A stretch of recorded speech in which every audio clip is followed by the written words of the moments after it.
పార్థు భానుమతిని తీసుకొని వాళ్ళ పుట్టింటికి అయితే వెళ్తూ ఉంటాడు. అలా వాళ్ళిద్దరూ కూడా జీప్లో సరదాగా వెళ్తూ ఉంటారు. ఇక భానుమతి అయితే చాలా సంతోషిస్తూ ఉంటుంది. ఇక పార్థు భానుమతి సంతోషాన్ని చూసి పార్థు కూడా చాలా సంతోషిస్తాడు. అలా పార్థు భానుమతిని ఊరు మొత్తం తిప్పి ఊరు మొత్తం కూడా చూపిస్తూ ఉంటాడు. అది చూసి భానుమతి చాలా హ్యాపీగా ఫీల్ అవుతుంది. ఇంతలో అక్కడ పొలాల దగ్గరికి అయితే తీసుకువెళ్ళటంతో అక్కడ మొత్తం పూలవనం ఉంటుంది.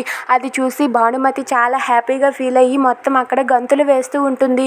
ఇక భానుమతిని అలా సంతోష పెట్టడం చూసి పార్థు కూడా చాలా సంతోషిస్తాడు. అలా పార్థు భానుమతి వాళ్ళిద్దరూ కూడా కలిసి సరదాగా తిరుగుతూ కబుర్లు చెప్పుకుంటూ ఐస్ క్రీములు తింటూ ఉంటారు. అలా వాళ్ళు సరదాగా తిరిగేశాక వాళ్ళ ఇంటికి వద్దామనుకుంటారు. ఇంతలో అక్కడ ఉన్న ప్రమిళ అయితే మరొక అరగంటలో అమ్మాయి వచ్చేస్తాను అన్నదండి అని చెప్పి కోటితో అంటుంది. దాంతో కోటి అయితే వీళ్ళు ఇంకా రాలేదేంటి అంటాడు.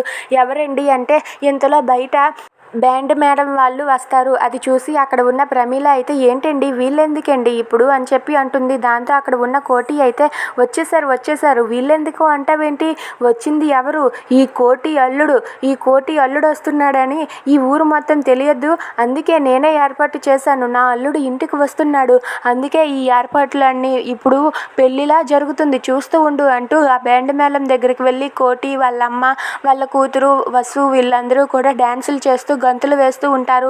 ఇక భానుమతి వస్తుంది అని చెప్పి ప్రమీల అయితే చాలా సంతోషిస్తుంది.